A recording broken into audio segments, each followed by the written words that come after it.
Hello friends, എല്ലാവർക്കും മഹാലക്ഷ്മി സീരിയലിൻ്റെ latest എപ്പിസോഡിൻ്റെ റിവ്യൂയിലേക്ക് സ്വാഗതം.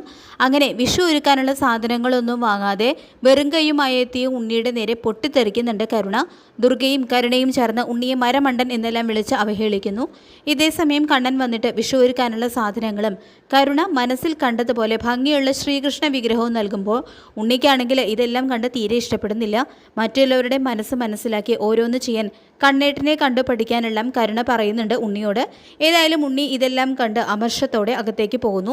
ശേഷം കണ്ണേട്ടൻ്റെ അനിയന് എന്തോ സംഭവിച്ചിട്ടുണ്ടെന്നും എത്രയും പെട്ടെന്ന് ഒരു ഡോക്ടറെ കാണിച്ചാൽ അത്രയും നല്ലതെന്നെല്ലാം കരുണ പറയുമ്പോൾ അവൻ്റെ മനസ്സിൽ എന്തോ ഒരു കനൽ വീണിട്ടുണ്ട് എന്നുള്ള ഒരു സംശയം കണ്ണനും ഉണ്ടാവുന്നുണ്ട്. പിന്നീട് ഉണ്ണി വാമനെ ചെന്ന് കണ്ട് കാര്യങ്ങളെല്ലാം പറയുന്നു. മഹാലക്ഷ്മിയേക്കാൾ ഭംഗിയായിട്ട് വിഷുക്കണി ഒരുക്കുകയാണ് കരുണയും അമ്മയും ചേർന്ന്. ലക്ഷങ്ങളാണ് ഇത്തവണ അയാൾ എല്ലാവരുടെയും കണ്ണിൽ പൊടിയിടാൻ വേണ്ടിയിട്ട് ചെലവാക്കിയിരിക്കുന്നത് എന്നെല്ലാം ഉണ്ണി പറയുമ്പോൾ, കൊടും ചതിയാണല്ലോ മോനെ നടന്നിരിക്കുന്നത്. മേഘൻ്റെ തലയിൽ കല്ലിട്ടത് മാർക്കോയാണോ എന്ന് ഞാൻ അവനോട് ചോദിച്ചു. പക്ഷേ കണ്ണുകൾ കൊണ്ട് പോലും അവനതിൻ്റെ സൂചന തരാൻ കഴിയുന്നില്ല എന്ന് വാമൻ പറയുമ്പോൾ, ഇനി മേഘേട്ടനെ ബുദ്ധിമുട്ടിക്കേണ്ട എന്നും എല്ലാത്തിനും ഞാൻ നാളത്തോടെ തന്നെ തീരുമാനം ഉണ്ടാക്കുകയും അമ്മാവ എന്ന് പറയുന്നുണ്ട് ഉണ്ണി. ഏതായാലും മഹാലക്ഷ്മിയെ കണ്ണൻ ജീവിതത്തിൽ നിന്നും ഒഴിവാക്കിയതിൻ്റെ ആ സന്തോഷത്തിൽ ഈ വിഷു ഗംഭീരമാക്കാൻ തന്നെ തീരുമാനമെടുത്തിരിക്കുകയാണ് ദുർഗയും കരുണയും.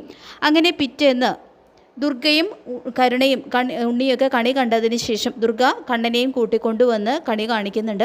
മഹാലക്ഷ്മി ഒരുക്കുന്നതിനേക്കാൾ ഗംഭീരമായിട്ട് വിഷുക്കണി ഒരുക്കണം എന്ന വാശിയായിരുന്നു കരുണമോൾക്ക് എന്ന് പറയുമ്പോൾ കരുണയെ അഭിനന്ദിക്കുന്നുണ്ട് കേട്ടോ. ഇത്രയും നന്നായിട്ട് വിഷുക്കണി ഒരുക്കുന്നതിൽ കരുണയെ അഭിനന്ദിക്കുന്നുണ്ട് കണ്ണൻ. എൻ്റെ ഭാര്യ വിഷുക്കണി ഒരുക്കുന്നത് ആരെയും തോൽപ്പിക്കാനോ വാശി തീർക്കാനോ അല്ല, മനസ്സിലുള്ള നന്മയും സ്നേഹവും പ്രാർത്ഥനയും എല്ലാം ആ കണിയിൽ ഉണ്ടാകും. അടുത്ത തവണയെങ്കിലും എൻ്റെ ഭാര്യയ്ക്കും കുഞ്ഞിനോടൊപ്പം ഇവിടെ എൻ്റെ തറവാട്ടിൽ വിഷു ആഘോഷിക്കാനുള്ള ഭാഗ്യം ഉണ്ടാവണേ എന്നെല്ലാം കണ്ണൻ മനസ്സിൽ പ്രാർത്ഥിക്കുകയും ചെയ്യുന്നുണ്ട്. ഉണ്ണിയാണെങ്കിൽ ഇന്നത്തോടെ ഇയാളുടെ എല്ലാ നാടകം അവസാനിപ്പിക്കണം. ഇയാളും അവരും ചേർന്ന് എല്ലാവരെയും പഠിച്ചുകൊണ്ടിരിക്കുകയാണെന്ന് അറിഞ്ഞു കഴിഞ്ഞാൽ ഒരു വലിയ പൊട്ടിത്തെറി തന്നെ ഇവിടെ ഉണ്ടാകും. കാരണം അതിനെ എങ്ങനെ മറികടക്കും എന്നൊന്നും അറിയില്ല. ഏതായാലും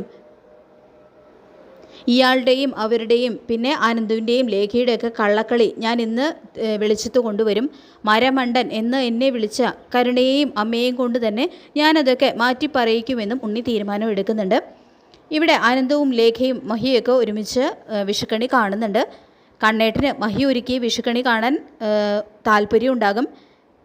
ഇതിൻ്റെ ഫോട്ടോ എടുത്ത് നമുക്ക് കണ്ണേട്ടന് അയച്ചു കൊടുക്കാം എന്ന് പറഞ്ഞുകൊണ്ട് ലേഖ മൊബൈലിൽ ഫോട്ടോ എടുത്ത് അതൊക്കെ കണ്ണനെ അയച്ചു കൊടുക്കുകയൊക്കെ ചെയ്യുന്നുണ്ട്. അങ്ങനെ എല്ലാവരും മതിമറന്ന് സന്തോഷത്തിൽ നിൽക്കുകയാണ്. ഏതായാലും അവിടുത്തെ സദ്യ കഴിഞ്ഞാൽ കണ്ണേട്ടൻ ഇവിടേക്ക് വരാതിരിക്കില്ല. വൈകിട്ടോടെ നമുക്ക് പൂത്തിരിയൊക്കെ കത്തിച്ച് വിഷു ഗംഭീരമായിട്ട് ആഘോഷിക്കണമെന്ന് തന്നെ പറയുന്നുണ്ട് കേട്ടോ മഹിയോട് ആനന്ദവും ലേഖയും. ദുർഗയും കരുണയാണെങ്കിൽ കണ്ണനെ എങ്ങനെയൊക്കെ സന്തോഷിപ്പിക്കാം അതിനുള്ള വഴികളെല്ലാം നോക്കുന്നുണ്ട്. വിഭവസമൃദ്ധമായിട്ടുള്ള വിഷു സദ്യ തന്നെ അവർ ഒരുക്കുന്നുണ്ട്. അപ്പോൾ ദുർഗ പറയുന്നുണ്ട്, വിഷുവായിട്ട് ഉണ്ണിക്ക് എന്താ ഒരു സന്തോഷം ഇല്ലാത്തത്? ഇനി കണ്ണൻ്റെ കൂടെ നടന്ന് എന്തെങ്കിലുമൊക്കെ സ്വന്തമാക്കുന്നതിന് പകരം കണ്ണൻ്റെ വെറുപ്പ് സമ്പാദിക്കാനുള്ള കാര്യങ്ങളാണ് അവൻ ഈ ചെയ്തുകൊണ്ടിരിക്കുന്നതെന്ന് ദുർഗ പരാതി പറയുമ്പോൾ, അതുകൊണ്ടൊക്കെ തന്നെയാണ് അമ്മയുടെ മോനെ മണ്ണുണ്ണി എന്ന് വിളിക്കാൻ തോന്നുന്നത്. മറ്റു വല്ലവരും ആയിരുന്നെങ്കിൽ ഈ അവസരം നന്നായിട്ട് തന്നെ പ്രയോജനപ്പെടുത്തിയേനെ. ഇനിയിപ്പോൾ ഉണ്ണിയേട്ടൻ്റെ കാര്യമൊന്നും നോക്കണ്ട, നമുക്ക് കണ്ണേട്ടിന് വേണ്ടി എന്തൊക്കെ ചെയ്തു കൊടുക്കാൻ പറ്റുമോ അതൊക്കെ ചെയ്തു കൊടുക്കണമെന്ന് പറയുന്നുണ്ട് കേട്ടോ കരുണ ദുർഗയോട്. അങ്ങനെ കണ്ണൻ ഉച്ചയ്ക്ക് സദ്യ ഒന്ന് കഴിച്ചു എന്ന് വരുത്തിയതിന് ശേഷം ജർമ്മനിയിൽ നിന്നും ഫ്രണ്ട്സിനെ കാണാനുണ്ട് എന്ന് പറഞ്ഞുകൊണ്ട് അവിടെ നിന്നും ഇറങ്ങുന്നു. അങ്ങനെ കണ്ണൻ അവിടെ നിന്നും ഇറങ്ങിയ ഉടനെ തന്നെ ഉണ്ണിയും കണ്ണൻ്റെ പുറകെ കണ്ണനെ ഫോളോ ചെയ്തുകൊണ്ട് പോകുന്നുണ്ട് കേട്ടോ. അവരോടൊപ്പം വിഷു ആഘോഷിക്കാൻ വേണ്ടി തന്നെയായിരിക്കും ഇയാളിപ്പോൾ പോകുന്നത്, അല്ലാതെ ജർമ്മനിയിൽ ഫ്രണ്ട്സിനെ കാണാനൊന്നും ആയിരിക്കില്ല എന്നുള്ള കാര്യം ഉണ്ണിക്ക് 100% ഉറപ്പായിരുന്നു. അങ്ങനെ കണ്ണനെ ഫോളോ ചെയ്തുകൊണ്ട് ഉണ്ണി പോകുന്നു. ഉണ്ണി പുറകെ വരുന്ന കാര്യങ്ങളൊന്നും കണ്ണനെ അറിയുന്നുണ്ടായിരുന്നില്ല. അങ്ങനെ ആനന്ദവും ലേഖയും മഹിയും മഞ്ജുവും സാഗറും എല്ലാവരും ഒരുമിച്ച് വിഷു ആഘോഷിക്കുന്നത് എല്ലാം സന്തോഷത്തോടെ നിൽക്കുന്ന കാര്യങ്ങളെല്ലാം ഉണ്ണി അവിടെ മറഞ്ഞു നിന്നുകൊണ്ട് കാണുന്നുണ്ട്. പക്ഷേ ഇതുവരെയായിട്ടും കണ്ണൻ മഹാലക്ഷ്മിയെ ജീവിതത്തിൽ നിന്നും തള്ളിക്കളഞ്ഞിട്ടില്ല. എല്ലാം അവരുടെ നാടകമായിരുന്നു എന്ന് മാത്രമേ ഉണ്ണിക്ക് അറിയാമായിരുന്നുള്ളൂ.